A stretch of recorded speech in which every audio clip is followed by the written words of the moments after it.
Messieurs, dames, bonsoir. Alors ça, c'est ce qu'on dit sur la capitale. Ici, c'est Bilout, c'est ça, non? J'ai jamais su si c'était Bilout ou Bilouteux. Je sais pas. Il faut que je revoie le film. Euh, comme disait Julien, ouais, ça remonte. J'ai créé le Paris Jog en 2008. Et effectivement, le Ch'ti Jog est venu tout de suite après. C'est souvent la capitale qui rayonne sur la province. Euh, et donc, euh, et donc effectivement, c'était en 2009. Ouais. Nom de Dieu, ça remonte. Et à l'époque, c'était pour Java E5, 6 ou 7, je pense.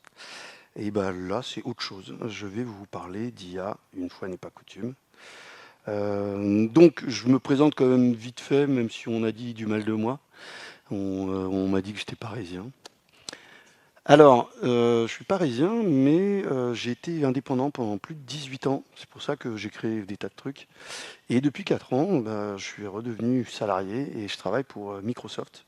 C'est ce que je racontais tout à l'heure, c'est que moi je suis rentré chez Microsoft il y a peu de temps, il y a 4 ans.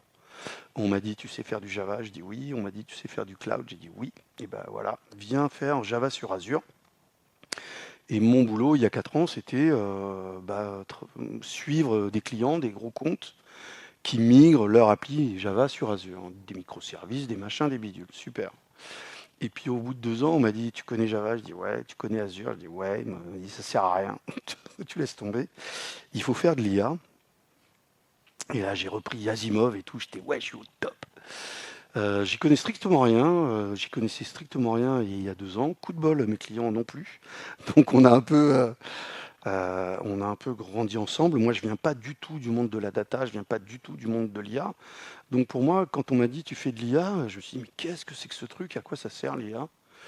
Et mes clients étaient pareils, ils disaient apparemment il faut faire de l'IA, mais ça sert à quoi? Je n'ai aucune idée. Et ça va super vite, donc c'est très très drôle. Voilà. Donc moi je continue à être développeur Java, hein. À part que mes clients maintenant ils font de l'IA sur Java, sur Azure. Ah, voilà. Et j'ai écrit pas mal de livres. Tout à l'heure, là, on montrait Java E5, mais j'ai écrit Java E5, 6, 7, JPA, Bean Validation, Quarkus. Et puis, j'ai écrit un livre sur Langchain4j. C'est le thème de la soirée. Puisque quand on m'a mis à l'IA, j'ai fait du Python. C'était il y a 2 ans et demi. Et on m'a dit, alors maintenant tu vas faire de l'IA. J'étais, ouais, vous êtes sûr? Et en Python, je dis, oh punaise. Et rapidement, j'ai vu qu'il y avait quelque chose qui se tramait dans le monde Java, Langchain4j. Et j'ai commencé à écrire pas mal de trucs en interne. J'ai commencé à contribuer au framework. Et puis, quand on ne connaît pas quelque chose, le meilleur moyen pour apprendre, c'est d'écrire. Donc voilà, j'ai écrit un livre que ce soir, vous pourrez gagner. Et puis, je donne des conférences, des tas de machins. Et comme j'ai énormément de temps libre, il y a quelques mois, je me suis lancé dans une nouvelle aventure. Les cafés IA. Donc, je vous conseille d'aller sur caféia.org. C'est le Conseil national du numérique en France qui pousse ça. En fait, vous allez sur caféia.org, vous avez énormément de ressources, des slides, des articles, des machins, des PowerPoint sur comment parler d'IA à monsieur et madame tout le monde. Voilà. Donc j'ai créé un café IA à Paris, et puis Paris rayonne sur la province, donc je compte sur vous pour créer des cafés IA à Lille. L'idée, c'est vraiment un endroit où on échange, un peu comme les cafés philo, avec monsieur et madame tout le monde. Donc devant moi, j'ai pas de geek, j'ai des retraités, j'ai des demandeurs d'emploi, j'ai des artisans, j'ai des cadres parfois, j'ai des profs, j'ai très très peu de jeunes. Je pense que les jeunes, ils se la pètent, ils connaissent l'IA, donc ils viennent pas. Et c'est super intéressant. Donc je fais ça une fois par mois. Voilà, c'est une nouvelle marotte. Et quand j'ai un petit peu de temps de libre, je fais Devox France. Qui ne connaît pas Devox France? Ah, ok, d'accord. Et Devox France, c'est une conférence que j'ai créée il y a 14 ans, qui a lieu à Paris pendant 3 jours. C'est bientôt. Et je vous ai ramené de l'info et plein de petits stickers, puisque cette année, le thème, c'est l'IA. Et donc, on a fait plein de petits robots. Vous avez plein de robots pour vous, pour vos mômes et vos collègues. C'est là que ça se passe. Le thème, c'est Happy IA, puisque à chaque fois qu'on parle d'IA, c'est très dystopique. Donc on se dit, bon, je sais pas, on va faire un truc peut-être un peu plus sympa. Donc voilà, si vous voulez parler d'IA ou venir écouter l'IA, c'est là que ça se passe. Qui fait du Java? Ah, quand même. Ok, d'accord. Qui ne fait pas du tout de Java? Qui n'a jamais fait une ligne de code Java? Mais qu'est-ce que tu fais? Mais qui... Elle va être longue la soirée. Qui fait du Python? Ah ouais, d'accord. Vous connaissez donc un framework Python qui s'appelle LangChain, peut-être? Ouais, d'accord. Eh ben, effectivement, la communauté Python, enfin moi, lorsque j'ai découvert l'IA et donc Python, j'étais surpris de voir que le langage était aussi pourri et qu'on en parlait autant. Bon, enfin, ça c'est annexe.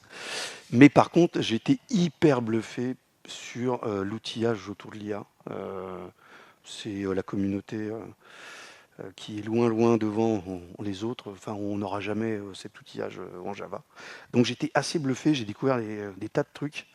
Et je me suis dit, punaise, c'est quand même super comme communauté, tout cet outillage autour de l'IA. Et il y a un gars qui a été malin et qui s'est dit, bon, la marque LangChain fonctionne bien, et si je faisais LangChain4j? Donc, LangChain4j, il n'y a que le nom, hein. LangChain4j, ce n'est pas un... Enfin, ils n'ont pas porté LangChain en Java. C'est vraiment un petit coup de com'. C'est une librairie Java, alors pas pour faire de l'entraînement de modèles ou des trucs hyper compliqués, hein, non, non, non. C'est une librairie Java assez simple qui permet de faire des tas de choses autour du monde de l'IA, donc interroger des modèles. C'est ce qu'on fera ce soir. Stocker votre interaction en mémoire, c'est ce qu'on fera ce soir. Jouer avec des bases vectorielles, on verra ça ce soir aussi. Différents types de prompts, les prompts utilisateurs, etc., etc. Faire du RAG, invoquer des tools ou des MCP. Et sur la version 1.8, on est à la 1.10, ils ont introduit le mode agent, qui est encore expérimental. Donc d'une, ça bouge très très vite, et ça essaye de supporter un maximum de modèles. On est à peu près une vingtaine de modèles. Des bases de données vectorielles, on a une trentaine, je pense. Bref, ça fait énormément de trucs autour des modèles, mais par contre, ça ne va pas faire tout ce qui est entraînement, etc., etc. D'accord. C'est open source, ça a été créé par un gars, un seul, il y a un peu plus de 2 ans. Le premier commit date de mai 2023. Et voilà, c'était un frustré aussi parce qu'il faisait de l'IA en Python. Et il se disait, mais pourquoi il n'existe rien dans le monde Java? À l'époque, il n'y avait pas Spring IA. Alors aujourd'hui, hein, vous avez LangChain4j et Spring AI. C'est à peu près tout dans le monde Java. Donc à l'époque, il n'y avait strictement rien. Et ça fonctionne assez bien. On est à 10 000 stars, 300 contributeurs, etc., etc. Qu'est-ce que... Il y a... Maintenant, ça s'est un peu calmé. On est à une release par mois. Une époque, il y en avait 4 ou 5. Et comme je vous disais, quand je suis arrivé chez Microsoft, j'ai fait du Python. Et lorsque j'ai vu ça, au mois de mai 2023, j'ai vu un commit arriver. Je me suis dit, tiens, de quoi ça cause? J'ai commencé très tôt à contribuer des petits machins à droite à gauche. Après, j'ai contribué au support Azure sur LangChain4j. Et puis, en écrivant, en participant, je me suis dit, tiens, j'ai écrit des livres, pourquoi pas écrire un autre livre? La particularité de ce livre, le fait qu'il soit très très peu cher et que vous devez absolument l'acheter, c'est que c'est mon 8e livre et c'est le premier que j'ai en partie écrit avec de l'IA. Je pense qu'il y a 20 ou 30%, et c'est quand même pas mal. Je vais faire beaucoup de code. Il y a quelques slides, mais on va voir beaucoup de code. Donc le code se trouve là. C'est une appli toute simple, mais qui vous donne beaucoup de patterns autour de l'IA. D'accord?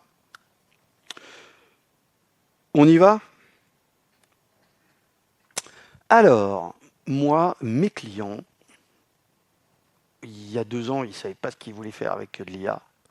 Et maintenant, ils font presque tous des chatbots internes. Il y en a très peu qui font des chatbots externes. Mais énormément de chatbots internes. Bonjour, je suis une assurance, j'ai 4000 PDF. Je suis worldwide, donc mes employés parlent 49 langues. Ils passent un temps dingue à chercher en interne des documents. Il me faut un chatbot intelligent.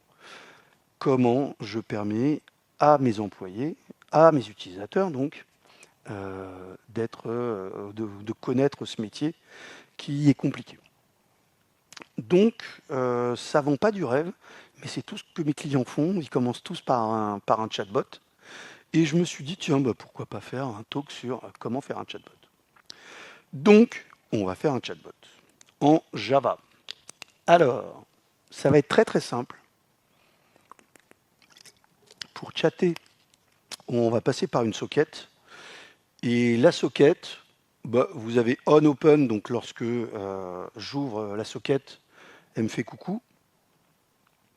Et puis, à chaque fois que je reçois un message, quand je chatte, on va commencer simple, il va me retourner le message, d'accord?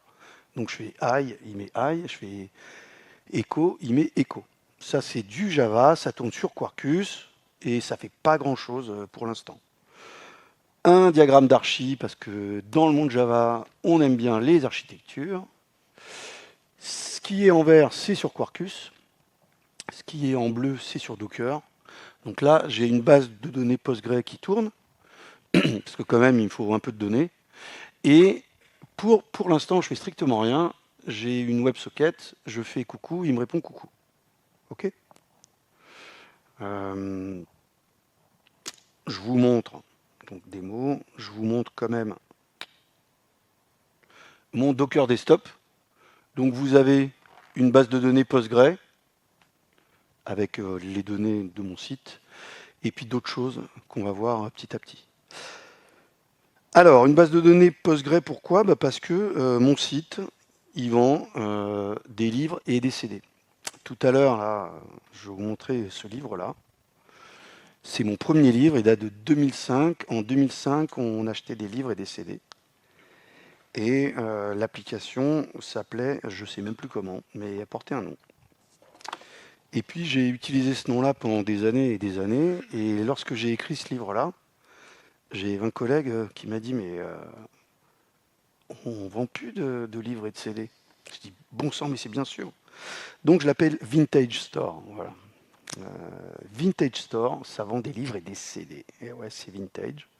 Et il y a bel et bien une base de données derrière. Donc là, j'ai tous mes livres. Là, j'ai tous mes CD. Donc vous voyez, c'est un site web. Alors moi, je suis du back-end. Hein. Donc ça, c'est 100% Cloud Code. 100% Cloud Code. Je ne sais pas faire ça. J'aurais mis 4 ans à faire ça. Donc tout ça, la partie front, c'est 100% Cloud Code. Merci. Donc vous voyez, j'ai des tas de CD, donc j'ai bel et bien une base de données. J'ai plein de PDF écrits en tout petit. Donc la boîte Vintage Store, elle a des conditions, des machins, enfin tout ce qu'on ne lit pas. D'accord? End user machin, écrit en tout petit en anglais. Et puis après, je peux me loguer. Alors c'est un peu fake, hein, mais voilà, je me log, John Doe. Et ce qui va nous intéresser, c'est ça. D'accord? On va passer le clair de notre temps ici. Donc comme je vous disais, aujourd'hui, la socket, elle fait rien. Oups. Je fais I, F fait I. Je fais echo, F fait echo. Okay. Un truc qui va m'utiliser en mode debug, c'est ici, là, je peux clôturer la socket et quand je clique ici, il rappelle le on open. Voilà, c'est le truc. Et quand je fais ici un clear, il refait un on open aussi. D'accord? Et donc, je vais me concentrer là-dessus pour essayer d'avoir un chatbot un peu plus intelligent qui ne fasse pas aïe. D'accord? Et ben, c'est parti. Donc, on va utiliser LangChain4j pour ça. Pour que ça soit intelligent, il faut que je me connecte à un modèle. Ça tombe bien, LangChain4j a tout ce qu'il faut. LangChain4j a des interfaces pour des modèles de type chat. C'est ce qu'on utilisera hein, pour chatter, coucou, ça va. Langage, c'est déprécié. C'est quelque chose qui existe de moins en moins. Image, pour générer une image donc à partir d'un prompt. La modération, on verra ça tout à l'heure. Le scoring, on n'en verra pas. Alors embedding, pareil, on verra ça. Si je dis pas de bêtises, l'audio est en expérimental. J'ai pas vu passer la vidéo. Mais bon, voilà. Donc on a des API pour tout ça. Et puis après, vous avez le modèle chat d'OpenIA, le modèle chat de Claude, le modèle chat, etc., etc. Donc, pareil, vous avez des providers, je ne sais plus, une bonne vingtaine. Et vous avez des API pour voir combien de tokens sont envoyés, combien on reçoit, et tout ça. Il y a le mode streaming. Moi, je ne vais pas utiliser le mode streaming, entre autres parce que Close Code n'a pas pu me le faire et que moi, j'étais incapable de le faire. Mais voilà, il y a une API pour faire du streaming. Commencez en LangChain4j. LangChain4j adore les builders. Il y en a partout. Donc, à votre gauche, vous avez une interface chat model. À votre droite, vous avez une implémentation OpenIA, Anthropic, Azure, Gemini. Vous lui donnez une clé et le nom du modèle. Ça, c'est le minimum. C'est 4 lignes minimum. Bien sûr, vous pouvez changer la température, le niveau de log, etc. Une fois que vous avez donc un modèle, vous passez un message. Donc vous avez une API de type user message, c'est le message qui est envoyé, mais vous pouvez passer un string. Ok, là, je vous montre juste une API.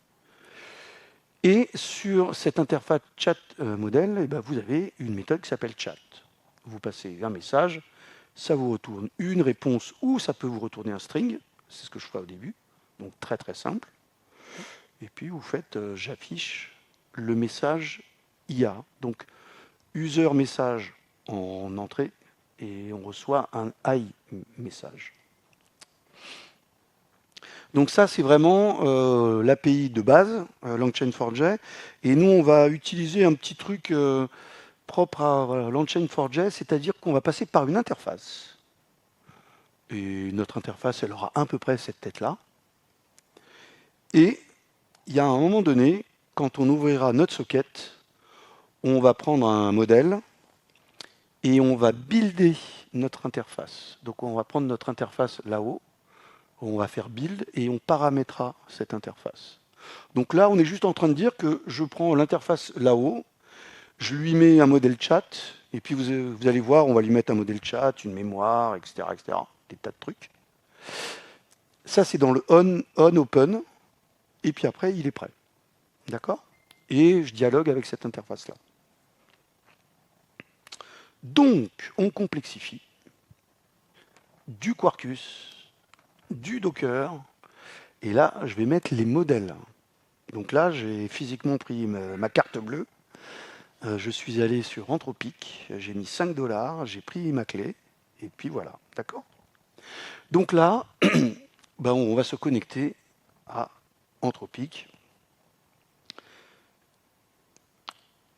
Je vais vous montrer tout de suite. Alors, donc là, j'ai mon Quarkus qui tourne. Hein. Il est là, en bas, il tourne, avec ma socket. Là, j'ai cette fameuse interface. Vous voyez, il n'y a pas grand-chose. Là, j'ai le fameux chatbot avec la fameuse on-open, on-text, on-close. OK. Alors, comment on fait? Bon, je triche un peu. Hein. Je triche un peu. Donc, on va initialiser la socket avec un modèle Claude de chez Anthropic et on va builder cette fameuse interface. C'est tout. D'accord? Il faut que j'appelle cette méthode-là. Donc là, je vais dans le onOpen et je mets juste Voilà. J'initialise. Hop. Dans le onOpen, j'appelle la méthode qui initialise tout. Et ici, au lieu de faire un retourne message response, là, je fais ça. C'est-à-dire que je prends le message en entrée, je chatte et ça me retourne une réponse. Je passe un string et ça me retourne un string. Bon, normalement, je redémarre Quarkus et j'initialise ma socket.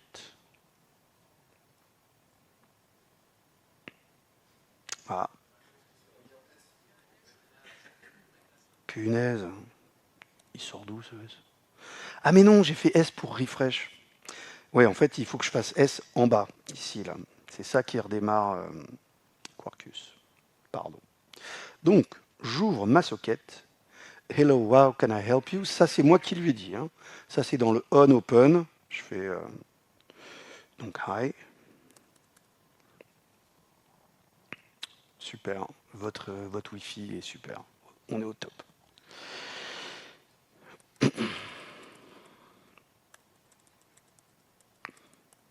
Quelle est la capitale de la France? Bah, c'est pas Lille. Désolé. What is Lille known for? C'est pas moi qui le dis. C'est pas moi qui dis. Alors Lille, c'est connu pour quoi? Ah, déjà, il mouline, hein. Il a du mal. Hein. Il dit la cuisine. Non, mais j'y crois pas, la cuisine. Mais quelle honte. Quelle honte. La culture et l'art. Ah non, c'est chez nous, ça. C'est pas parce qu'on s'est fait chourer les joyaux de la couronne.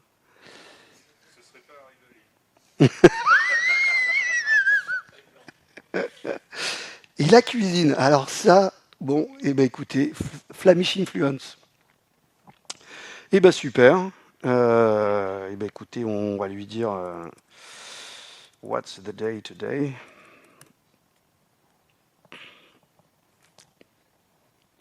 I don't have access to real-time information.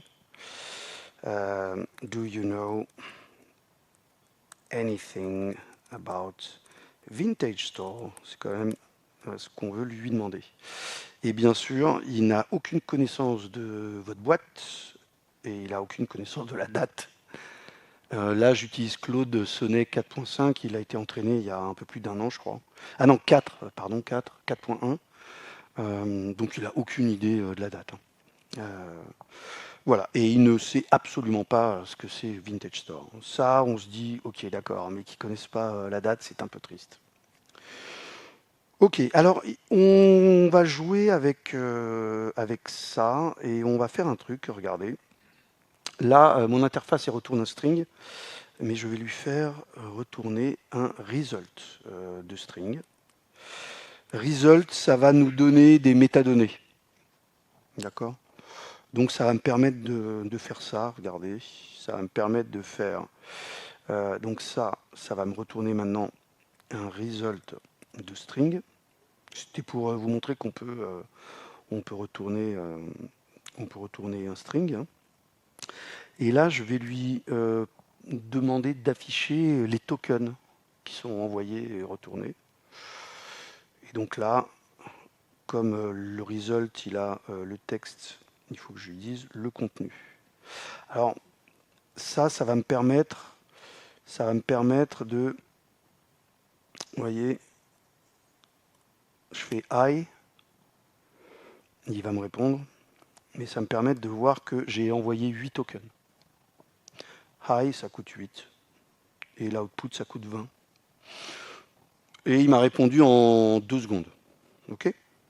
Donc il me répond en 2 secondes, et puis voilà. Bon. Mais il est totalement inutile. Il ne répond pas à grand-chose. On va l'aider un petit peu. Alors, on va l'aider un petit peu avec un... Oups, pardon. On va l'aider un petit peu. On a vu qu'en entrée, on a une API pour passer des messages d'utilisateurs. Hi. Et le retour, j'ai une autre API qui me retourne un AI message. Il y a un truc intéressant, c'est le système message. Et ça, si vous utilisez des outils à la Claude ou d'autres choses comme ça, c'est où on met les instructions. Donc un système message, c'est un message un peu particulier qui va être envoyé une et une seule fois. Donc vous avez eu une conversation qui va se créer petit à petit, et le système message, on l'envoie une et une seule fois. Et ces API-là, on peut aussi utiliser des placeholders. On peut mettre des variables qui peuvent venir de votre code, de votre base de données, des choses comme ça. Et il se trouve qu'on a 3 variables hyper intéressantes. Quelle est la date, l'heure et le jour. Donc on peut faire des choses comme ça. Vous voyez là, vous l'avez peut-être pas vu, mais on a un string de type user message. Le retour, c'est un string de type IA message. On va mettre un système message qui sera envoyé une et une seule fois. Dans ce système message, on va lui dire Vintage Store, c'est une boîte qui fait ça. Il faut que tu répondes gentiment aux utilisateurs. Et le jour, c'est ça. Là, vous pouvez donc injecter ce que vous voulez. C'est un langage de template. Vous mettez ce que vous voulez. Démo.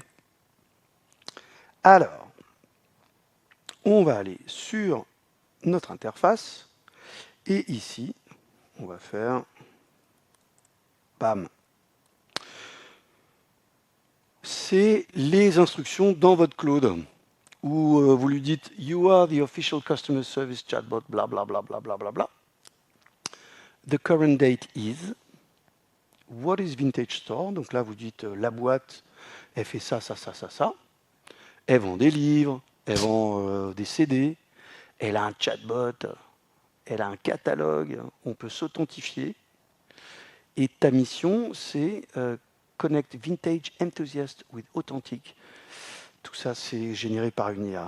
Les IA sont toujours un peu verbeuses. Intéressant, always respond in Markdown format. Donc ça, merci Claude Code qui m'a découvert une librairie JS qui met du Markdown de côté front. Parce que sinon, j'étais bien dans la mouise. Use clear customer friendly language. Il y a un truc qui est intéressant aussi. Response protocol. Provide accurate, helpful, bla bla bla. If you don't know a specific answer, respond I don't know. Bon, les modèles, ça, bon. Fut une époque qu'on disait il suffit de dire I don't know et il hallucinera pas. Bon, c'est de moins en moins vrai. For non-vintage store question, quelle est la capitale de la France? On s'en fiche un petit peu. Donc on pourrait lui dire ne réponds pas, ou on peut lui dire bon, t'es sympa, tu réponds, mais tu dis please note, I'm a vintage store customer service. Bon, alors est-ce que ça va fonctionner ça?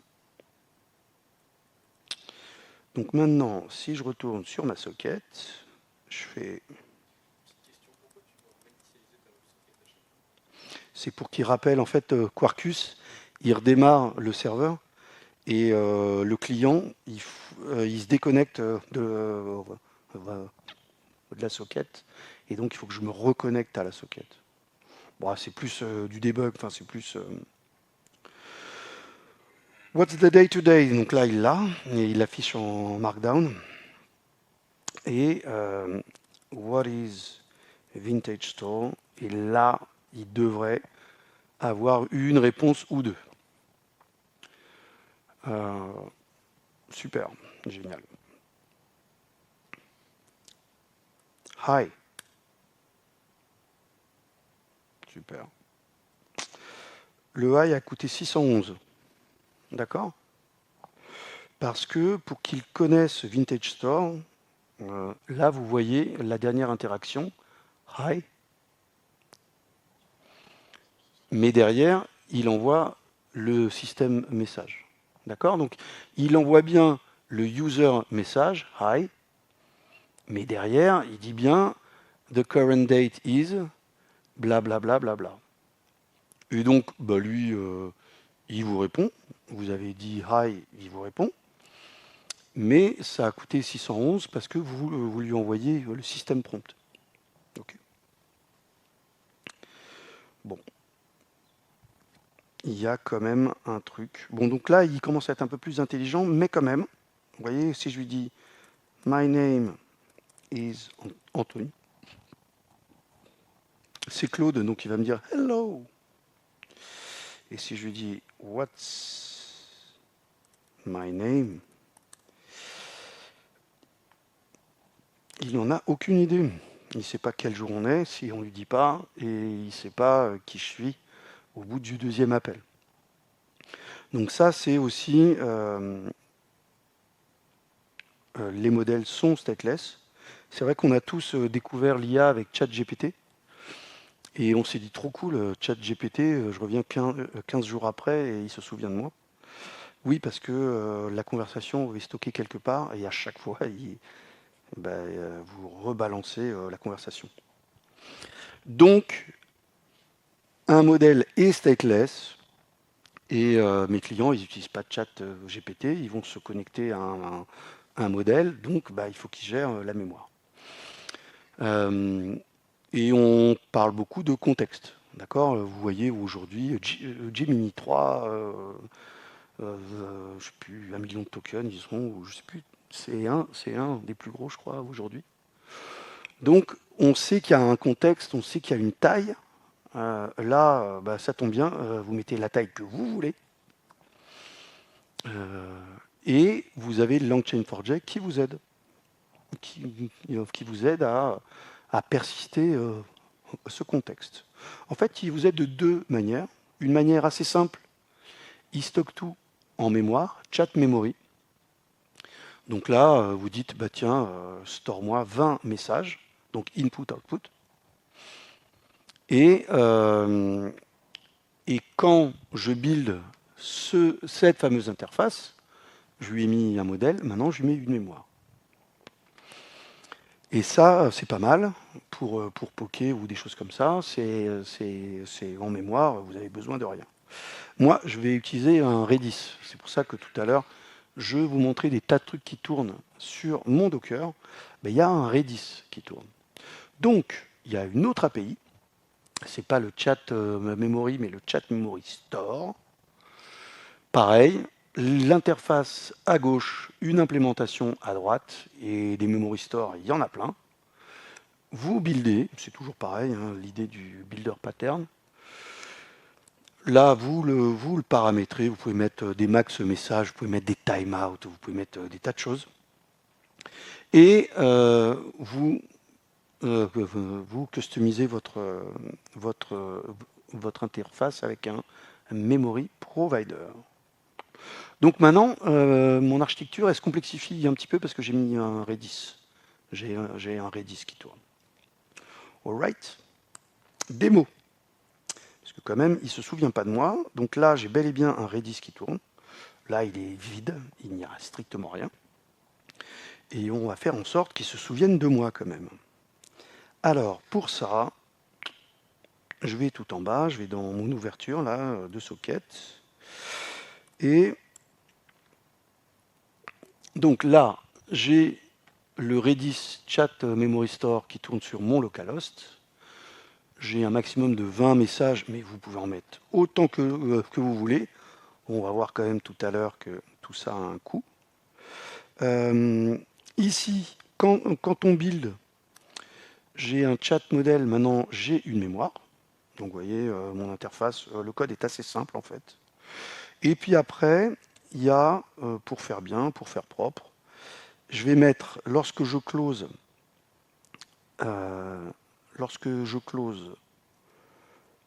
ma socket, je fais un delete, d'accord, il remet à zéro la mémoire.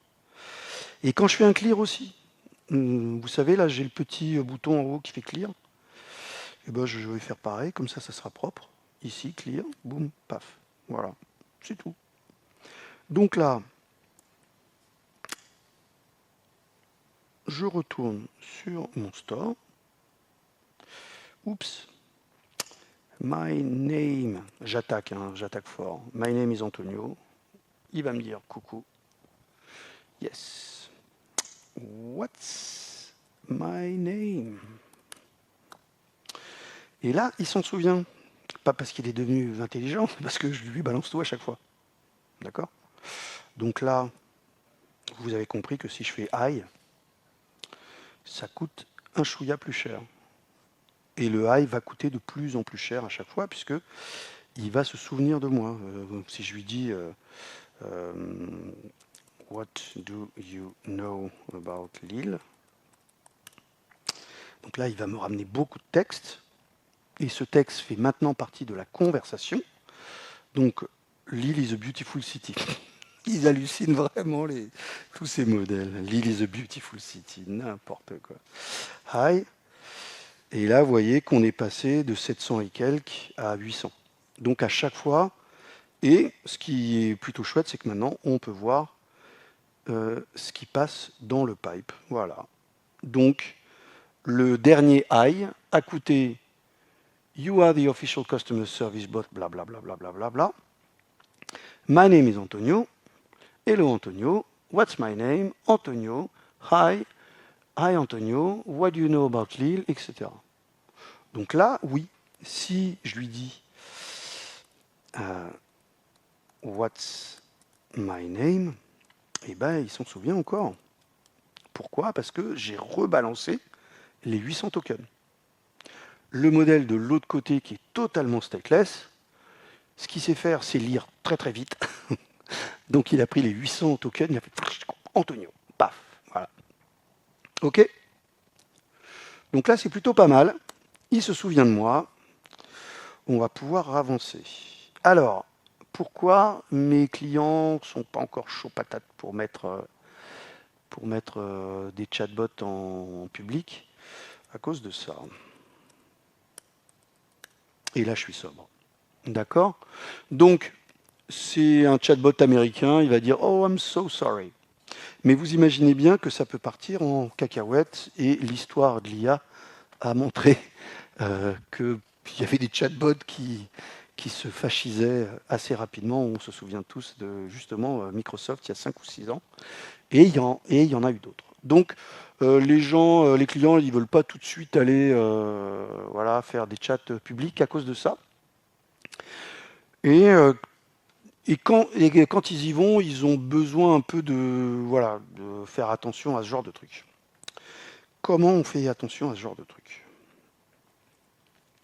Eh bien, il y a ce qu'on appelle des guardrails. C'est-à-dire que ça, vous le voyez de plus en plus, et c'est une API qui a été introduite dans LangChain4j il n'y a pas si longtemps que ça. C'est peut-être octobre, novembre. Je crois même que mon premier talk, je ne l'avais pas. Et j'ai contribué en plus cette guardrail-là. Et les guardrails, c'est vous pouvez intercepter le message ou tout le contexte. Là, on va juste intercepter le message. Vous pouvez intercepter le message qui est envoyé au LLM et la réponse reçue par le LLM.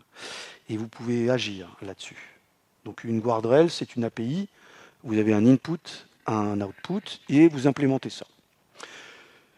Et moi, j'ai créé le message moderator input guardrail, qui est maintenant, je l'ai contribué à LangChain4j, donc c'est assez facile. Je commence par un modèle de modération.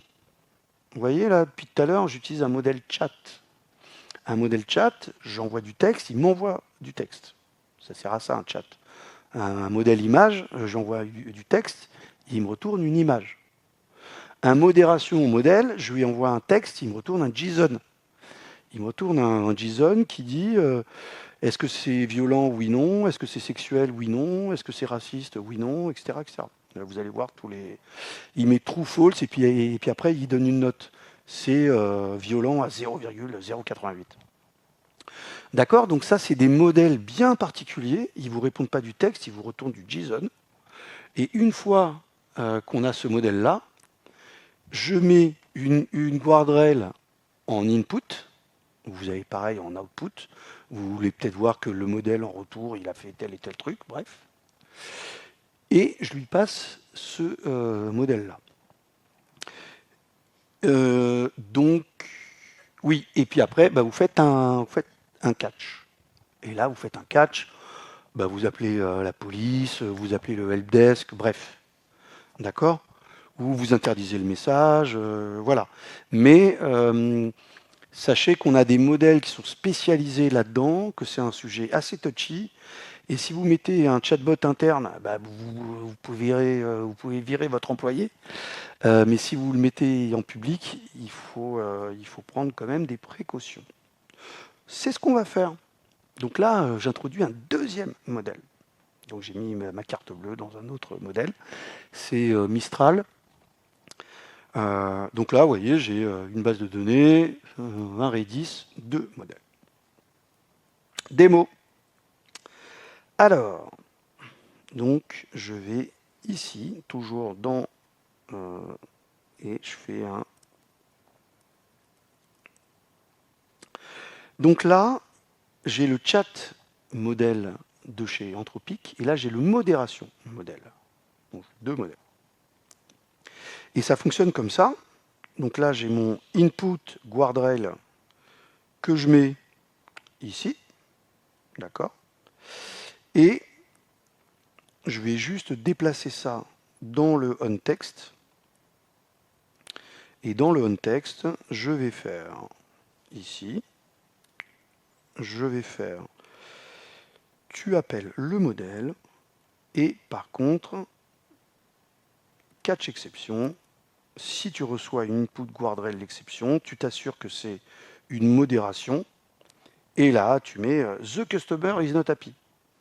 Ou vous pouvez empêcher, loguer, appeler la police, bref. Donc pareil, je redémarre mon Quarkus. Oups. Donc là, normalement, si je fais I love you, ça devrait être cool. Il devrait me répondre. Puis comme c'est un thank you for your kind words. Par contre, si je mets I hate you, vous voyez, là, c'est mon prompt à moi. Donc qu'est-ce qui s'est passé là? Bah ici, vous voyez, si je fais hi, le hi là, bon, il a coûté cher en token comme vous le savez, mais il a surtout fait deux appels. Le hi, il modère et on lui retourne un JSON. Voilà, c'est où est le attendez, violence, voilà. Violence and threat 0002. Violence and threat false. Dangerous and criminal. Self-harm, sexual. Bref. Qu'une idée. Personnel. Private information. Ah d'accord, bah, tu vois, je savais pas. Oui, ça peut être pas mal ça. C'est si tu passes ton numéro de carte bleue, tu veux peut-être pas l'envoyer. Donc voilà. Alors, par contre, l'erreur que j'ai fait dans cette démo, c'est que j'utilise le modèle latest et depuis le mois d'octobre, il répond pas pareil parce que si je dis what is the VAT number of vintage store, il va me dire je suis pas content. Et je crois, mais je suis pas totalement sûr, que le modèle a évolué parce que il y a financial et je sais pas bien ce que c'est. Moi, je pensais que c'était le numéro de carte bleue ou un truc comme ça. Donc là, je lui demande le numéro de TVA et il me dit non, non, je lève une exception. Alors, le modèle, je peux dire j'autorise le financial et j'autorise pas la violence, etc., etc. Si vous êtes dans les films porno et que votre site c'est un site de films porno, bon bah voilà, vous allez le sexuel, vous allez le laisser passer. Donc bon, j'avais pas ça avant, donc je vous propose de le mettre en commentaire parce que sinon, un coup sur deux, il va me dire t'es violent. Voilà. Bon, sachez que c'est un sujet assez touchy et hyper important. Et si vous mettez un chatbot en public, pensez à faire des choses comme ça. Ok, bon, il ne connaît pas mon numéro de TVA. What are the terms and conditions of Vintage Store? Il ne connaît pas mon numéro de TVA et il ne connaît pas non plus mes termes et mes conditions. Bon, donc, il se souvient de moi, il a une mémoire, il interagit, c'est à peu près ce que fait Vintage Store. Mais Vintage Store, comme je vous l'ai montré, c'est plein de PDF. Et vos clients, ils ont plein de PDF, ils ont des documents partout. Et donc, on aimerait bien que le chatbot aille fouiller là-dedans. Et bien, ça tombe bien, c'est ce qu'on va faire. Alors, pour ça, on va utiliser le pattern RAG, qui a été... Alors, dans l'IA, tout va très vite, hein. C'est déjà un très vieux pattern depuis 2 ans. Et donc, LangChain4j, il y a pas mal d'API sur le RAG, ce qui est plutôt chouette. Donc, le RAG, c'est, vous avez vu, le modèle, en plus, il n'a pas de mémoire, il ne sait pas votre boîte, il n'a pas lu vos PDF, tout ça. Donc, comment faire pour que ce modèle qui sert un peu à rien devienne un expert dans votre boîte? Et pour ça, on va prendre différentes API LangChain4j pour prendre des documents. Alors, l'API supporte les PDF, les Word, les Excel, des tas de trucs. Après, une fois que vous avez ces documents-là, qu'est-ce que vous faites? Vous avez 4000 PDF, le plus gros fait 532 pages. Vous avez vu que si vous mettez tout ça, votre high, il va coûter très cher. Donc c'est pas comme ça que ça va se passer. On va prendre ces PDF et on va les découper en petits bouts. Ok, donc l'idée c'est de ne pas envoyer les 400 pages, mais des petits bouts. Ok, mais quel petit bout? Quel petit bout? Et là, on va utiliser de nouveaux modèles. Donc on a vu le chat, on a vu la modération. Là, c'est les embeddings, c'est-à-dire que un modèle chat, vous passez un texte, il vous retourne une réponse. Le modération, vous passez un texte, il vous retourne un JSON. Et celui-là, vous lui passez un texte et il va vous retourner un vecteur du sens de votre texte. Ça, c'est un peu touchy. Il ne va pas encoder, c'est pas un encodeur. Il ne va pas encoder votre texte. Il va essayer de comprendre le sens de votre texte et il va encoder le sens, pas le texte, le sens du texte. Donc ça, on appelle des modèles à part, les fameux embeddings. Il y en a plein. Il y a des modèles qui font que de l'anglais, il y a des modèles qui font que de l'anglais dans le domaine de l'assurance, que du français dans le domaine de la santé. C'est vraiment, je passe un texte, comment je vais encoder le sens de ce texte-là. Vous imaginez bien que si vous avez un modèle qui va encoder de l'anglais uniquement, vous lui passez du français, il va un peu se perdre. Et si vous avez un modèle qui fait du français, c'est pas mal, mais si vous avez fait un modèle qui fait du vocabulaire de santé en français, c'est encore mieux si votre boîte est dans le domaine de la santé. Donc il y a plein de modèles assez spécialisés.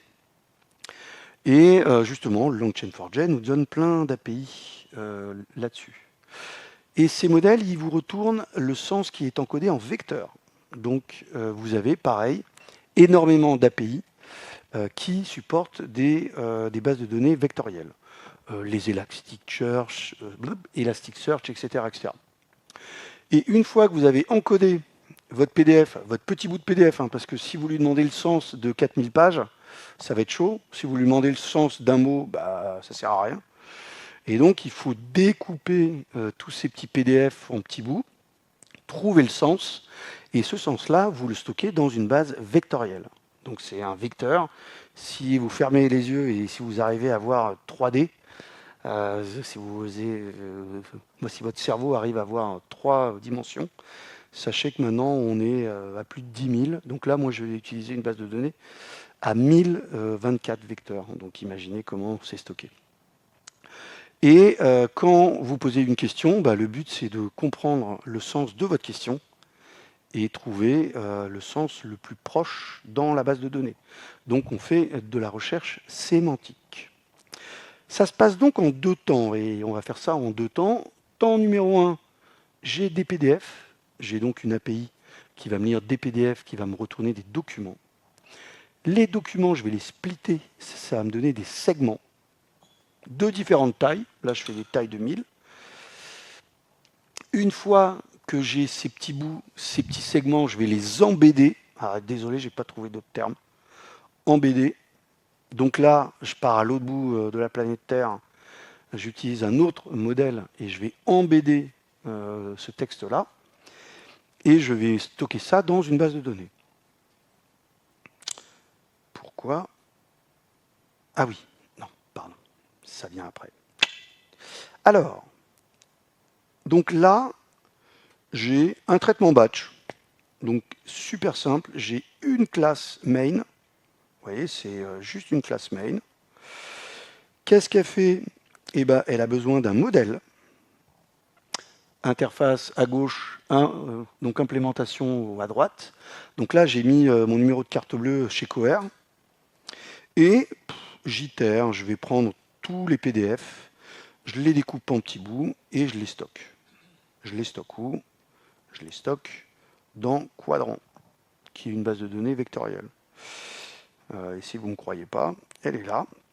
Elle est totalement vide. Ok, j'ai fait un refresh. Et donc là, si je vais ici, Maven exec Java, donc là je fais juste tourner le batch. Et j'ai 5-6 PDF, les PDF là, que je vous ai montré. Et donc vous allez voir, il va faire voilà, PDF 1, Terms. C'est assez rapide, vous voyez, c'est assez rapide quand même.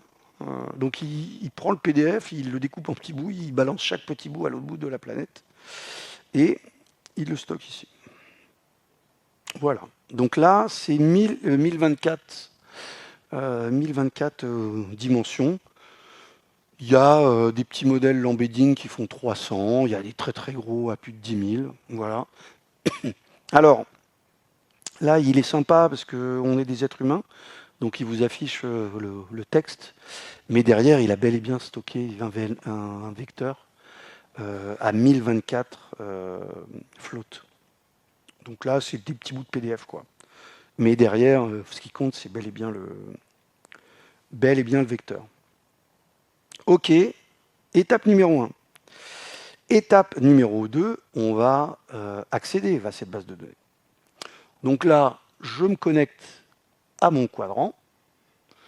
J'ai un embedding store, à gauche une interface, à droite une implémentation. Et j'ai un modèle, moi ça sera Coher, et je le mets dans quand je build ma fameuse interface. OK? Donc à partir de maintenant, j'ai 3 modèles. Et quand j'écrirai I, il va déjà modérer, voir que c'est pas violent. Ensuite, calculer le sens de high. Et ensuite, aller dans mon quadrant et trouver les petits bouts de PDF qui correspondent au high. OK? Donc, j'y retourne. Je suis... Donc là, c'est mon traitement batch. Voilà, je suis là. Ça, c'est ma mémoire. Donc là, je fais mon RAG. Donc, je vais bouger ça, tiens, pour que ça soit un peu plus joli, pour que vous voyez que là, j'ai mon chat modèle, mon modération modèle et mon embedding modèle. Donc, j'ai 3 modèles. J'ai ma mémoire, j'y touche pas. Je me connecte à ma base de données locale qui tourne sur mon Docker. Et ici, je paramètre mon interface. Et puis, je fais les choses bien. Je vais, dans mon close, je me déconnecte de ma base de données. Voilà, c'est tout. Hein. C'est juste pour que ça soit pas trop crade, pour pas que j'ai d'exception. Voilà. Donc, je redémarre mon Quarkus. Bakazo, c'est pas là, c'est là. Je vais même supprimer les logs. Je me reconnecte à ma socket. Oups, je sais plus. Bon, bref. Et donc là, si je fais high,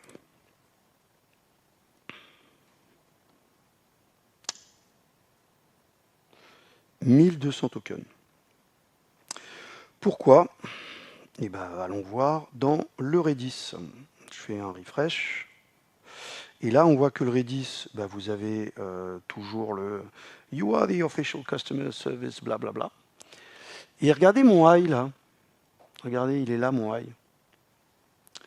C'est-à-dire qu'il est allé dans la base de données, il a fait une recherche sémantique sur le high, il a trouvé ça, et boum, il l'a concaténé à mon high, d'où le 1200. Alors, ça coûte cher, mais quand même, ça fait un peu ce qu'on veut, puisque maintenant, si je lui dis, si je lui dis, what is the VAT number of Vintage Store, et ben il va le trouver, parce que dans un PDF quelque part, il y est. What are the terms and conditions? Il va le trouver. Et puis ce qui est pas mal, c'est de plus en plus long, hein, en français. STP. Toujours dire merci s'il te plaît à un modèle. On ne sait jamais. Bon, et puis là, vous voyez que là, le high, il répond lentement, et puis ça commence à coûter un petit peu cher, 4000. 4400 parce que je renvoie à chaque fois que je pose une question, maintenant, à partir de maintenant, il va mettre du RAG. Donc, quand je dis what are the terms and conditions, hi, what are the VAT number, donc là, il a trouvé quelque part le VAT number. Il a, voilà, le VAT number ici. Donc maintenant, à chaque fois que je pose une question, il concatène des bouts de la base de données vectorielle. Ok, alors, ça commence à être pas mal, je sais pas vous, mais par contre, si on lui dit what are the top CDs, il n'en sait bigrement rien.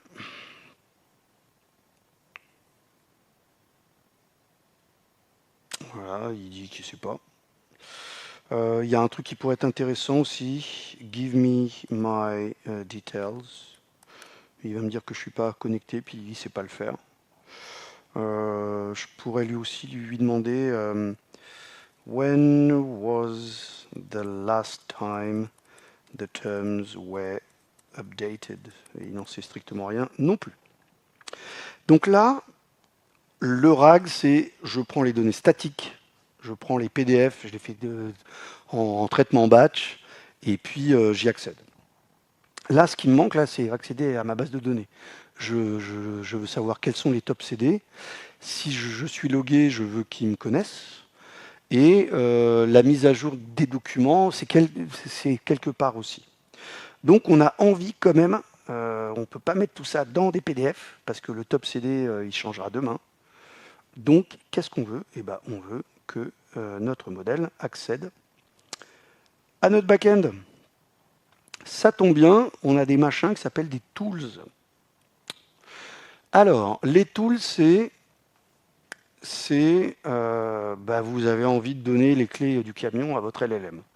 Vous avez envie de dire, ma base de données, elle est là, mes API sont là, tout est là, sers-toi. Et donc ça, qu'est-ce qu'on va faire? On va exposer, un peu comme une API REST, mais on va exposer des fonctionnalités à notre LLM. Vous exposez bien des API, là c'est pareil. On va exposer ce qu'on veut exposer à notre modèle pour que justement il puisse accéder en temps réel à la base de données, me donne des informations sur les CD, les livres, etc. Donc pour ça, on a les tools, c'est assez facile. Vous avez une annotation qui s'appelle tools, et après, vous tapez du code Java. Donc vous accédez à votre base, vous accédez à des API externes.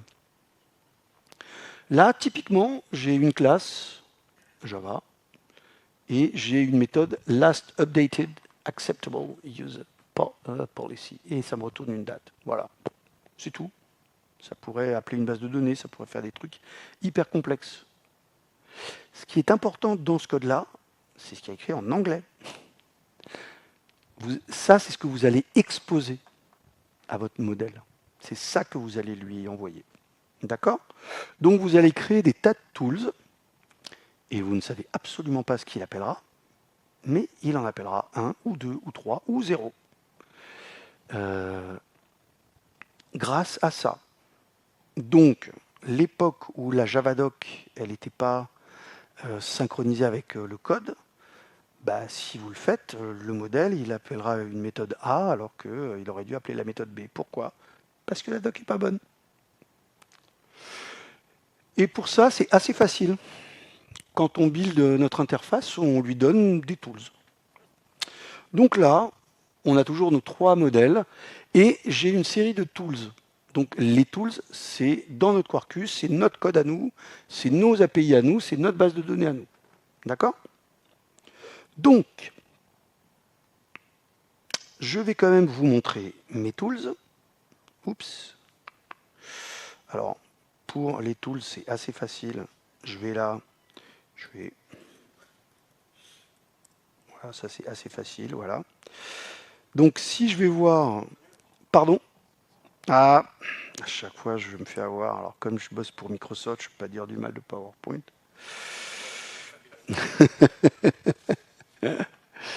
Donc là, vous voyez là, j'ai items in stock.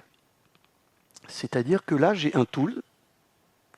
Vous voyez là, c'est écrit en anglais. Retrieves all items with the highest rating. Et puis dedans, je fais des commits, je fais des machins, je fais des trucs de dingue. Et puis, j'en ai un autre. J'ai un autre tools. Lui, get retrieve the currently logged in user. Donc, je récupère ma session utilisateur, etc., etc. Vous voyez, je fais des choses assez complexes. Ou sinon, je peux faire des trucs extrêmement simples. Quelle est la date où mon document a été mis à jour? Et là, c'est du code Java hyper simple qui me retourne juste une date. Vous avez vu, j'ai paramétré mon interface avec ça. Je redémarre mon Quarkus. Je prends ma socket. Et si je me log, tiens, je vais faire ça. Sign out, sign in, pour mettre dans la session utilisateur.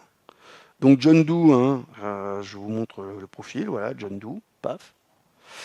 Donc maintenant, si je fais Who am I?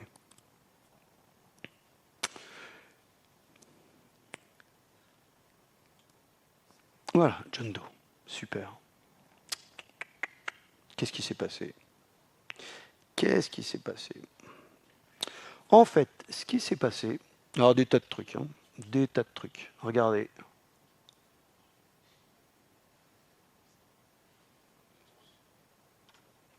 Donc, quand je dis le modèle à les clés du camion, c'est pas tout à fait ça. Ce que vous faites là, étape numéro 1, ça c'est en 2 étapes. Hein. J'ai oublié le RAG, la modération, le machin. Étape numéro 1, je balance tous mes tools au modèle. Et quand je dis je balance tous mes tools, vous voyez que là, j'ai le nom du tools, j'ai la description, j'ai les paramètres en entrée-sortie. Donc c'est vraiment le SOAP, le reste de l'IA. Et oui, j'ai fait du SOAP. Et oui.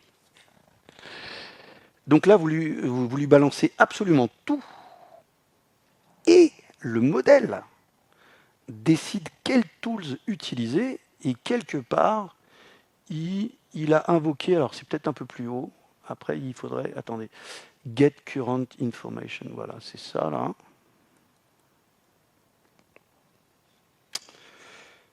Et voilà, étape numéro 1, c'est ça que tu devrais appeler. Étape numéro 2, je l'ai appelé. C'est-à-dire que vous partez à l'autre bout du monde, vous balancez tout ça. Claude, il dit celui-là, là, ça revient. C'est une réponse un peu différente. C'est pas un AI message, c'est un prompt invocation result message. Et ça vous dit, alors moi je serais toi sur tes 42 tools là, j'invoquerai get current user info. LangChain4j, c'est LangChain4j qui invoque get current user info, qui prend le résultat et qui rebalance tout. D'accord? Et donc dans ça, là, bah, quelque part, il y a marqué John Doe. OK?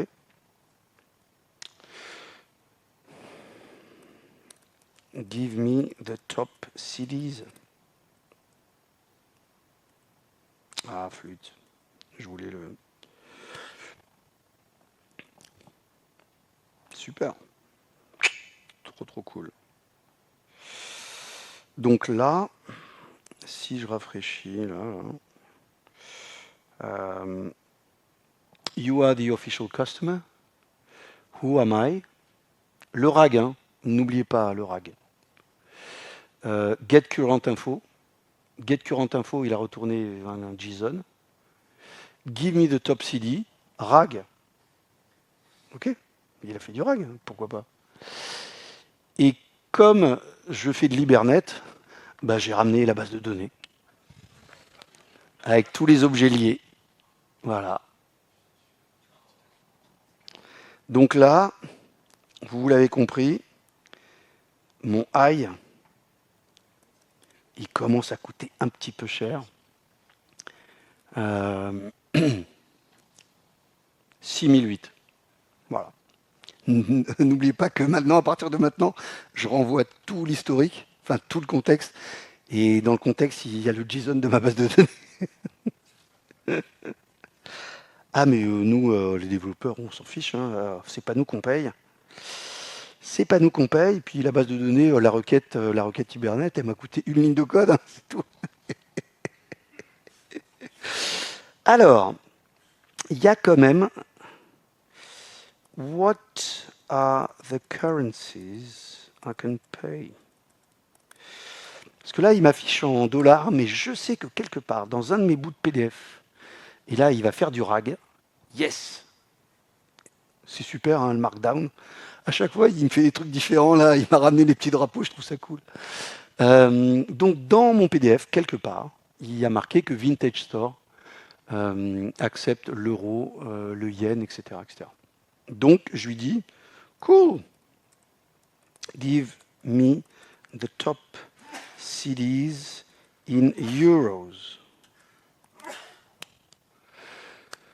RAG, modération, est-ce que c'est violent? Non. Embedding, sens de la phrase, base de données. Et donc là, alors là, tiens, c'est marrant. Environ, il met. Parfois, il peut être un peu plus important note. Price shown. Euros conversion rate approximate. D'accord? Eh ben ouais, il n'a pas accès à la bourse. Il ne sait pas, là, tout de suite, maintenant, quel est le taux de change entre le dollar et l'euro. Vintage Store, non plus. Qui le connaît? Votre base de données. Pardon. Votre banque. C'est votre banque qui le connaît. Et votre banque, même, elle a peut-être une API. Peut-être. Ouais, peut-être. Et bien, si votre banque fournit une API en 2026, vous changez de banque. Parce que maintenant, en 2026, les banques, elles doivent fournir du MCP.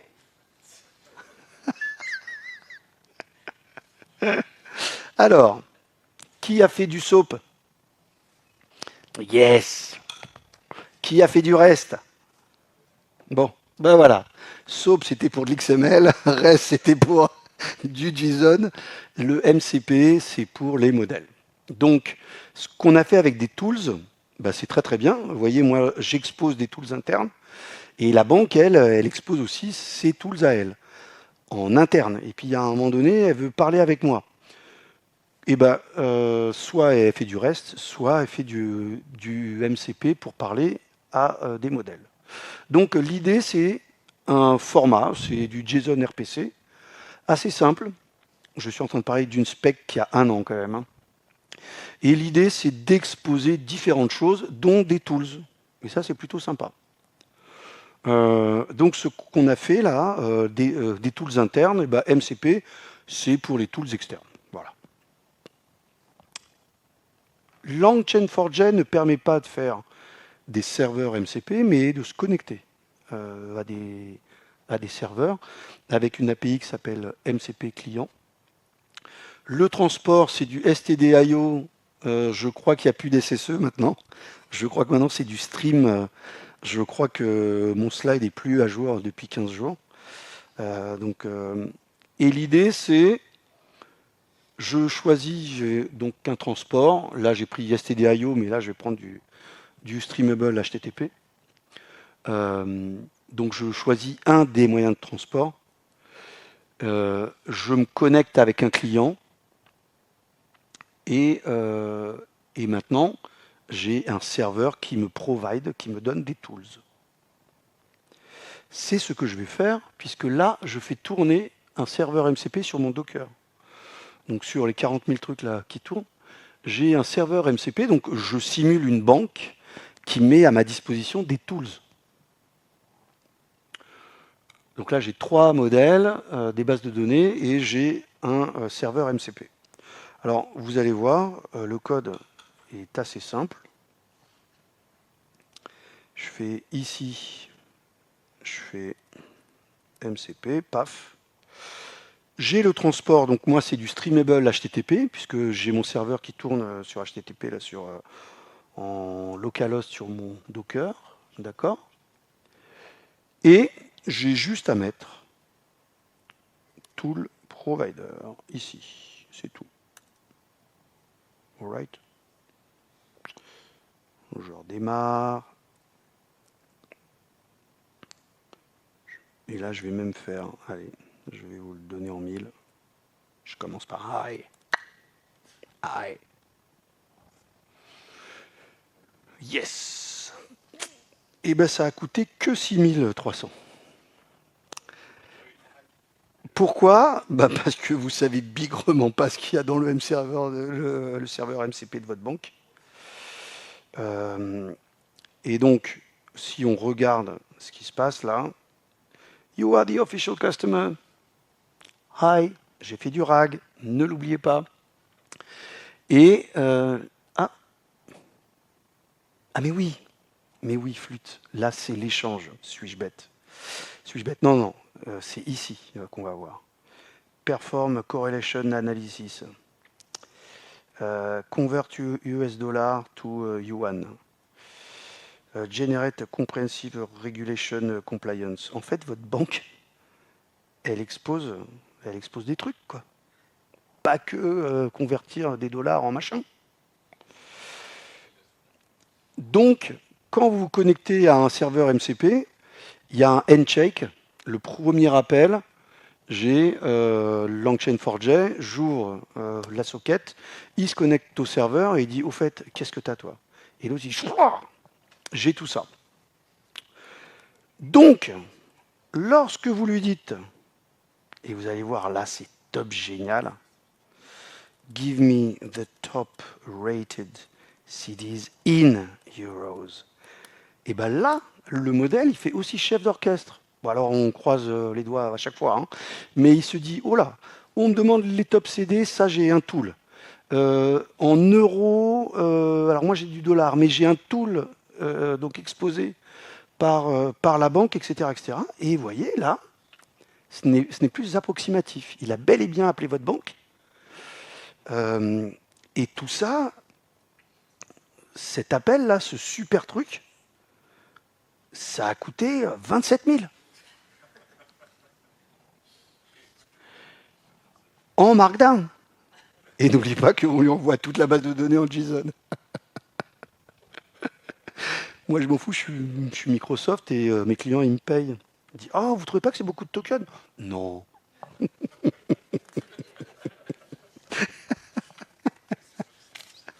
Alors,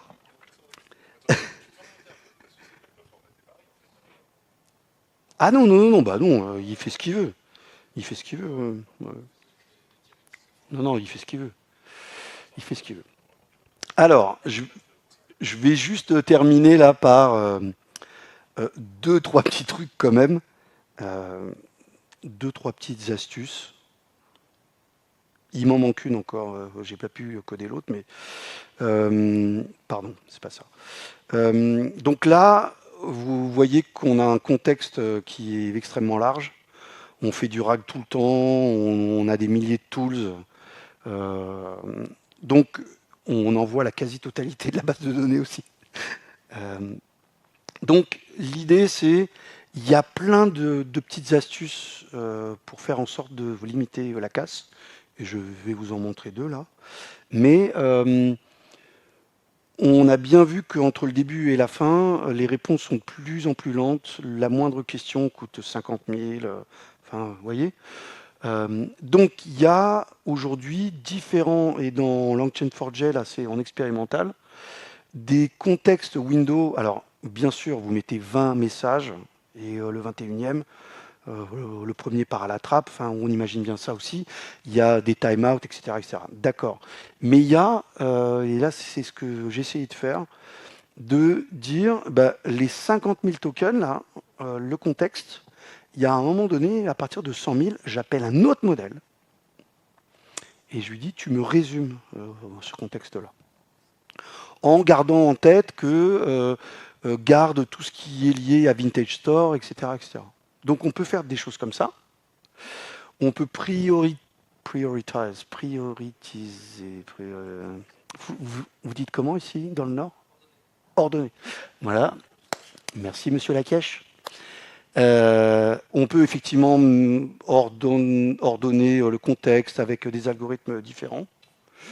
Et là, moi, je vais vous montrer une petite astuce. Je vais prendre un autre modèle. Ce coup-ci, j'ai pris un Olama qui tourne, là, il est là. Il est là, j'ai pris un Phi 4. Coucou. Je vais faire coucou. Ah, punaise, c'est nul. Coucou. Voilà. Donc là, j'ai un Olama qui tourne en local. D'accord. J'ai pris un Phi 4 mini. Et là, je vais utiliser un pattern qui, vous avez vu que là, il fait du RAG tout le temps. Je fais hi, il fait du RAG. Je fais coucou, il fait du RAG. Donc là, il y a un autre pattern qui est le query router, qui va router selon si c'est pertinent ou pas. Si ce message est lié à Vintage Store, alors je fais du RAG, sinon je ne fais pas de RAG. Comment je sais qu'un message est pertinent pour Vintage Store? Bah, j'appelle un modèle. Donc, je vais appeler ce modèle-là, et je vais lui dire Vintage Store, c'est une boîte qui fait ça, ça, ça, ça, ça. Si le message est lié à Vintage Store, retourne yes. Sinon, retourne no. Et de l'autre côté, j'ai ma socket qui va dire ah bah yes, je fais du RAG, non, je ne fais pas de RAG. Donc ça donne un truc comme ça, regardez. Déjà, j'ai ici, là, j'ai un routeur. Donc c'est une interface. Et là, regardez, j'ai le système message. You are the official query router assistant for Vintage Store. Bla bla bla bla bla bla bla. Is the following query related to the business of Vintage Store? Only yes or no. Donc, si je prends ça, d'accord? Je prends ça là. Je le colle ici. Je fais is the following machin. Et je fais coucou. Je fais hi. No. Voilà. OK? Donc, maintenant, ici, là, je vais prendre un routeur. Donc, je vais le mettre en haut, parce que c'est rigolo. Et puis, on est des gens bien, on aime bien le code propre. Donc, vous voyez là, j'ai mon chat modèle, mon moderation modèle, mon embedding modèle. Et bien là, je prends un autre modèle. Je prends un Olama tout petit, parce que vous voyez, je lui pose juste une question et je veux juste yes ou no. Hein. Donc voilà, j'ai ça. Ici, le RAG, je vais augmenter ici la partie RAG ici, qu'on a mis ici, là. Donc, je vais me créer un query router avec Olama. Et donc ici, j'ai plus qu'à mettre. Hop.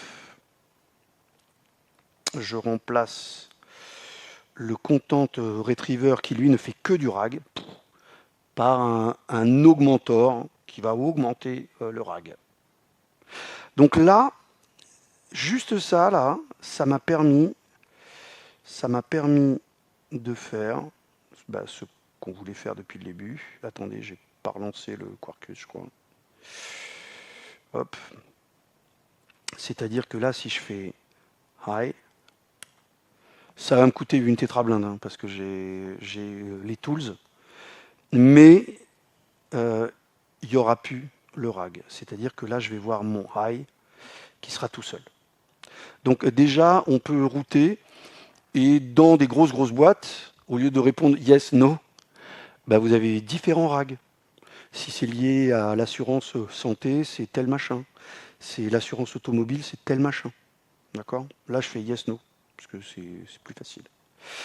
Mais vous avez vu que ma banque, elle me balance. Alors, j'ai fait exprès, hein, j'ai demandé à Claude Code de me vibe coder des tas de tools, tous les plus inutiles les uns que les autres.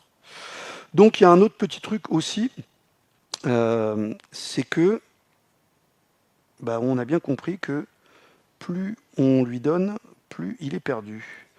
Donc on peut faire un truc comme ça, c'est-à-dire que dans les tools ici, je filtre.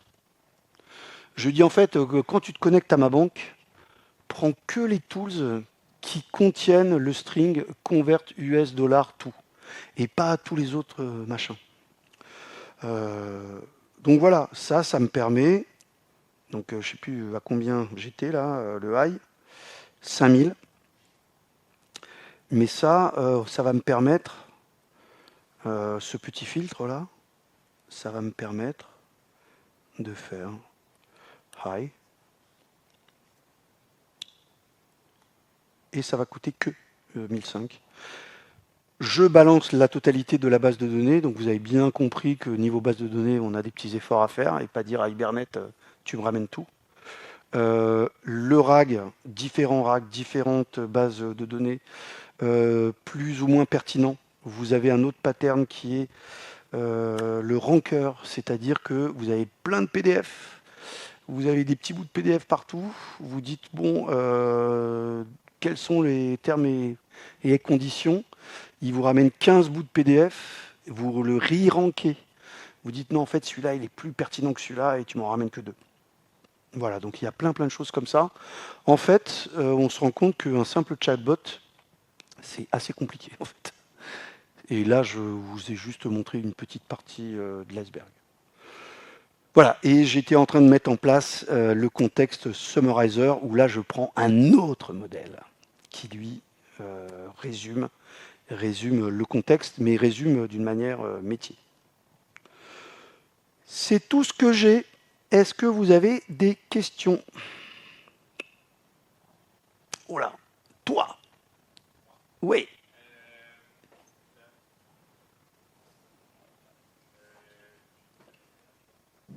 Ouais, ouais. La première question, c'est là, c'est très beau, c'est très chouette de pouvoir mettre autant de chat comme ça dans un texte, mais c'est quoi les risques par rapport au prompt injection? Il n'y a pas justement un paramètre en plus, là vous avez caché le input guardrails, mais le input guardrails, lui, n'est pas habilité à cacher les prompts, les inject prompts, les attaques par ça. C'est de plus en plus fréquent, donc Oui. comment on fait? Très bonne question. Alors justement, les input guardrails, vous avez maintenant des tas de guardrails qui traînent, et vous pouvez aller piocher sur étagère. Là, celui-là, il modère, mais vous en avez d'autres qui vont faire gaffe au prompt injection. Donc vous pouvez choper une guardrail ici et mettre le nom de la guardrail que je n'ai pas en tête. J'ai assisté à un super talk là-dessus à Devox Belgique en octobre. Et le gars disait un truc hyper intéressant. Et il y a des hackers qui se sont dit, dès qu'ils ont vu chat GPT, ils se sont dit, tiens, est-ce qu'on peut faire une bombe à neutrons avec ça? Et en fait, ils arrivaient à avoir la recette de la bombe à neutrons assez rapidement. Et en octobre, à force de mettre des guardrails partout, en octobre, en fait, ils disaient qu'ils étaient arrivés à avoir la recette avec 32 pages de Markdown. Donc ils arrivent quand même à embrouiller le modèle. Et ils disaient, voilà, 32 pages, d'ici quelques mois, il faudra 60 pages, etc. etc. C'est, on parle du SQL Injection depuis 30 ans, il est toujours là. Là, on met le doigt dans quelque chose un peu compliqué. Donc, il y a plein de guardrails, mais en octobre, le gars disait, on est passé de un prompt comme ça à 32 pages de prompt, mais on arrive toujours à avoir la recette de comment faire une bombe à neutrons. Ouais. D'autres questions? Oui. Merci. Tout à l'heure, tu as indiqué qu'on pouvait résumer en vecteur la plupart des documents qu'on pouvait fournir à l'intelligence artificielle. Est-ce qu'il n'y a pas une perte lorsqu'on passe d'un PDF à vecteur au chatbot pour revenir au chat conversation? Alors, je résumais pas, je prenais le sens. Un modèle l'embedding, tu donnes un sens, et que tu lui donnes une phrase ou 4000 pages, là, il te donne le sens avec un vecteur de 1024 dimensions. Et ça, c'est hyper important à comprendre parce que tu donnes un mot ou 4000 pages, tu as 1024 dimensions, pas plus. Si c'est un embedding à 1024. Et donc, là, je l'ai fait un peu à la one again. J'ai pris des PDF et j'ai dit, moi, tu me le découpes en petits bouts de 1000. Mais les data scientists, justement, la complexité, c'est comment je découpe ça. Et je me souviens d'un super exemple où le mec, il parlait de PG Vector, et PG Vector, c'est du Postgre avec du vectoriel. Et il disait, en fait, soit tu prends un PDF, c'est une facture, et tu dis, bah, trouve-moi le sens de cette facture. Bon, voilà. Soit tu peux dire, en haut à droite, je sais que j'ai le numéro de facture. Ça peut m'être utile. En haut à gauche, je sais que j'ai la date de la facture. Ça peut m'être utile. Donc, en fait, ce qu'il faisait, c'est qu'il prenait une base de données relationnelle. Il mettait le numéro de la facture, la date, le montant, la TVA, le machin, le bidule. Et ensuite, le vecteur du contenu de la facture. Et il me disait, lorsque tu as des bons de commande, lorsque tu as un manuel, le manuel, tu sais que c'est l'intro, tu sais que c'est le machin, tu sais que c'est le bidule. Et en fait, là, moi, je découpe en petits bouts de 1000, mais eux, ils font pas ça du tout. Et c'est vraiment de la sorcellerie presque, parce qu'ils vont prendre déjà des modèles différents. C'est pas parce que tu encodes à 8000 que c'est plus pertinent que 300 parfois. Des modèles qui font que de l'anglais ou que de l'anglais en santé. Pour tel type de PDF, ils vont couper à la page, ils vont couper... bref.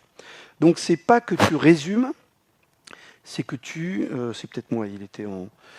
c'est pas que tu résumes, c'est que tu vas encoder le sens.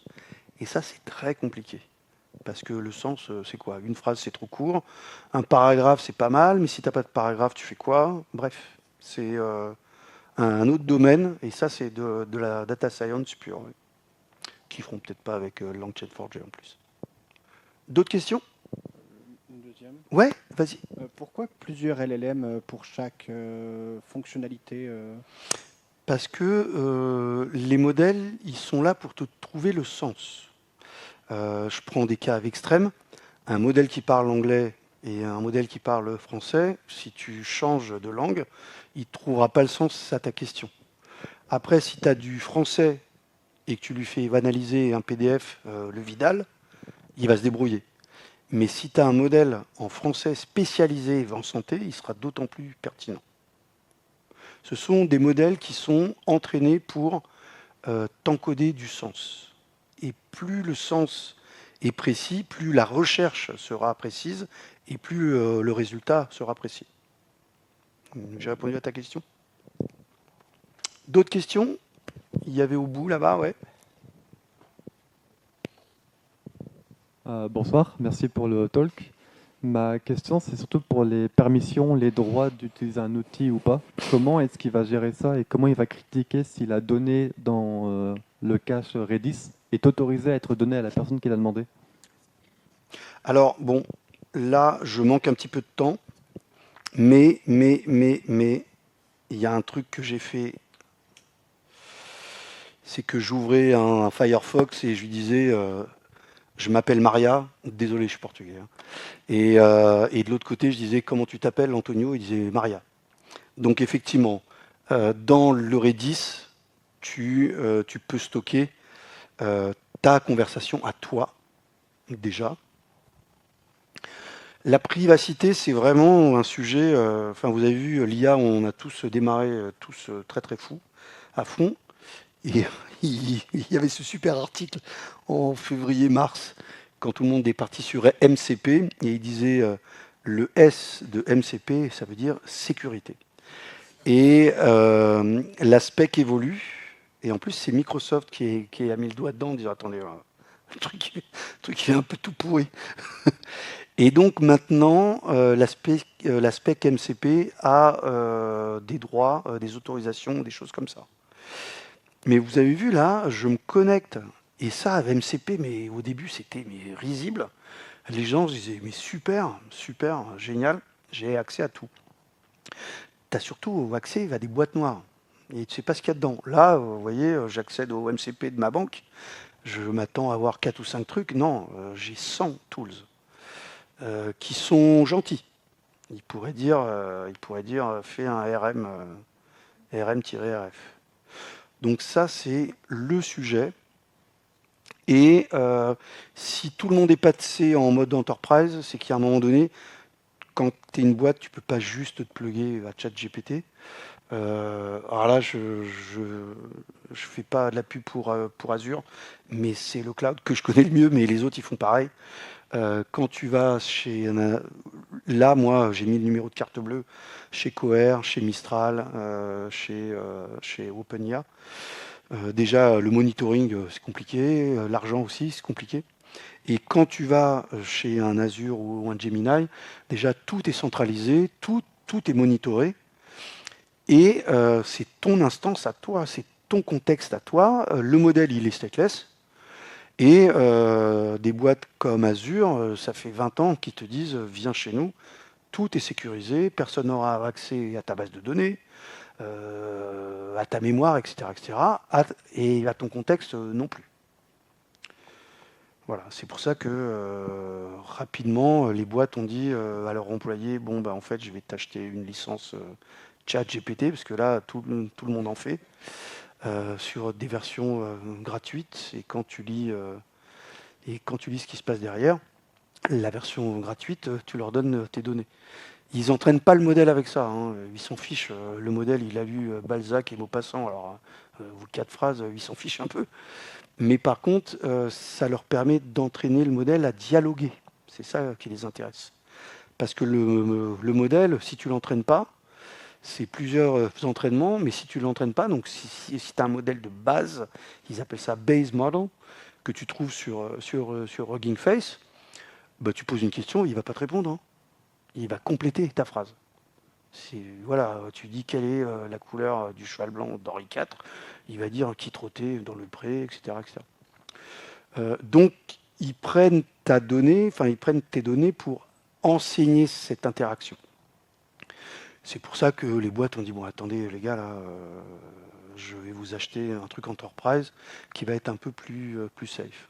Tout ça pour dire que la sécurité, il y a bien des gens qui rentrent chez vous par infraction alors que la serrure est millénaire. Là, ça va être un peu chaud, quoi. D'autres questions? Bonjour. Merci pour la. Alors bonsoir. Bonsoir. Je sais qu'ici il fait toujours nuit, mais enfin on peut dire. On n'est pas habitué. On peut faire le distinguo entre jour et nuit quand même. J'avais une question, un aspect qu'on n'a pas abordé, c'était la partie test. Oh punaise. Tu t'assures un petit peu que ça marche bien. Oh, alors là. Est-ce que tu as des recettes? Parce que j'en vois pas. Joker. Joker. Alors Joker, et là franchement, si les tests, c'était toujours le truc du pauvre, c'est les tests, et si j'ai le temps. Alors là, on est super à la bourre. On est super à la bourre. Le test bidon qui What is the capital of France et tu t'attends que dans le string il y ait à Paris, c'est que pour la capitale de France que ça marche. Donc en testabilité, il n'y a pas grand-chose de sec encore. J'appelle 5 modèles différents et j'appelle un 6e modèle en me disant est-ce que ça se ressemble. Enfin, c'est pas génial encore. C'est pas génial et ça coûte une tétrablinde. J'ai pas vu encore des frameworks, des AI unit, des trucs comme ça. Non. Et puis de toute façon, moi je teste pas. J'ai jamais testé. Par contre, ce qui est super, c'est que quand tu utilises Claude Code, tu dis bon, ben voilà, j'ai fait 4 lignes de code, teste-le moi. Ça c'est génial. Ouais. Bah, du coup, combien ça a coûté là, par exemple vous avez un exemple? Combien ça a coûté de faire tout ça? On me l'a demandé la semaine dernière et j'ai pas fait l'exercice. Mais je pense que ça va pas coûter très très cher. Mais oui, on me l'a demandé la semaine dernière. Ce que je voulais faire là, mais j'ai plus trop le temps, c'était mettre tout ça sur Azure quand même pour tout centraliser, parce que là, vous voyez, il y a des modèles partout, je monitore pas, je sais pas combien ça coûte. Et sur Azure et les autres plateformes aussi, hein, Azure, on a 11 000 modèles, donc ils y sont tous. J'ai tous ces modèles-là sur Azure, et je voulais tout mettre sur Azure, tout déployer sur Azure, pour pouvoir avoir du monitoring, le coût aussi. Mais j'ai pas le temps encore de le faire. Il y a un truc qui est pas mal sur Azure, et ça je sais pas si les autres ils le font, mais gardez-le en tête. C'est un modèle routeur. Et ça c'est pas mal, parce que sur Azure on a 11 000 modèles, et là vous dites, bon alors je vais utiliser lequel?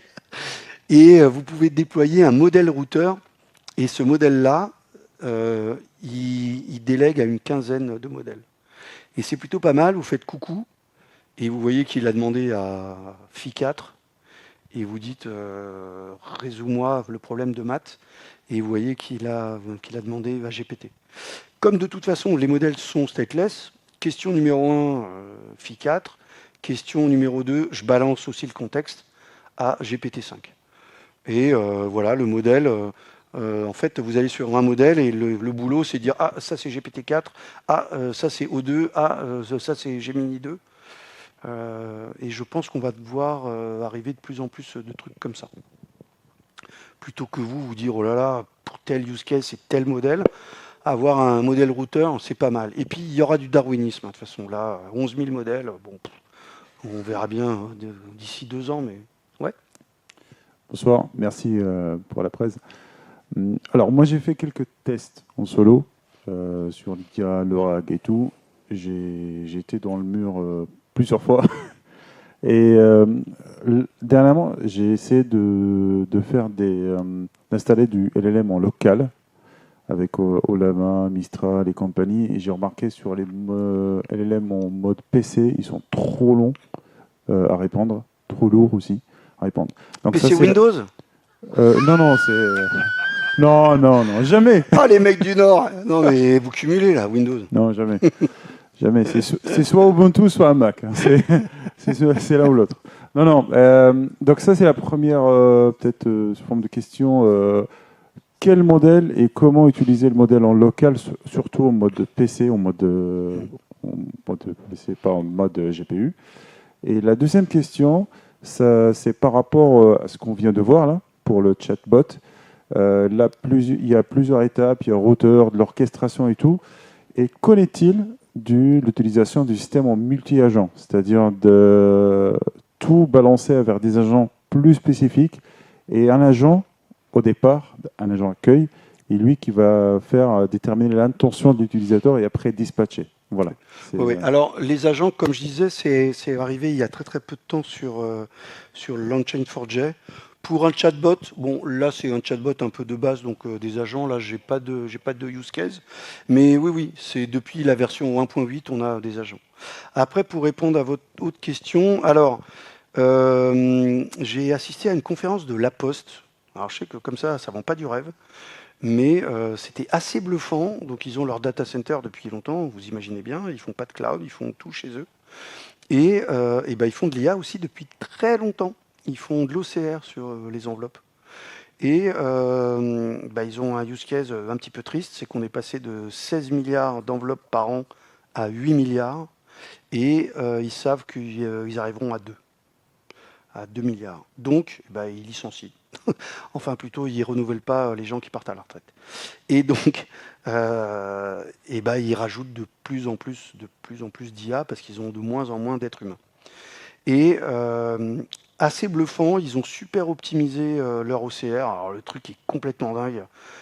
Ils avaient une vidéo, les enveloppes passaient à une vitesse, ils font 1000 enveloppes à la seconde et tout. Et ils hébergent tout chez eux. J'étais assez bluffé. Et ils ont 80 GPU. Ah, des gros seins. Donc tout ça pour dire que faire poète là, ça marche. Les derniers Mac viennent avec pas mal de GPU et Olama, Docker Model, etc., utilisent de mieux en mieux les GPU. Mais c'est vraiment pour faire poète quoi. Aujourd'hui, on ne peut pas faire tourner un truc solide dans le local, c'est juste pas possible. On est en train de parler de... Ah oui, la Poste 80, grosse GPU, hein. Enfin, c'est pas du M5, quoi. Donc, moi, j'utilise Olama, j'utilise aussi LM Studio. Maintenant, sur Azure, on a Foundry local. Il y a Microsoft Foundry pour la partie Azure et Foundry local. Et tout ça, c'est très très bien, mais c'est pour faire poète, hein, vraiment. Là, voilà, use case rigolo. Mais ça scale pas, ça machin. Et dès que le contexte il est gros, vous pouvez plus faire grand chose. Enfin, là, si je prenais le contexte et je lui demandais aïe, il mettrait 10 minutes. Il mettrait 10 minutes à répondre. Donc c'est bien de savoir que ça existe, c'est bien parce qu'on peut prototyper à pas cher, on peut faire des petits trucs, mais il y a un moment donné, on est obligé d'aller voir ailleurs. D'autres questions ? Je crois qu'on va s'arrêter là. Ok. De toute façon, Alors, juste pour vous dire que... Antonio, t'es pas parti. Non. Tu vas continuer à nous vanner sur Oui. l'île en haut. Moi, vanner, non. Si vous avez d'autres questions, en tout cas, n'hésitez pas à les poser à Antonio après, pendant le et feu à j'ai boire. des tas de petits stickers, là, des tas de petits robots. Venez, ça, c'est gratos. Et les livres, je ne sais pas comment vous les faites gagner ici. Est-ce que tu as des questions ? Est-ce que j'ai ? Est-ce que tu as 2 questions Ok. Piège. What's my name?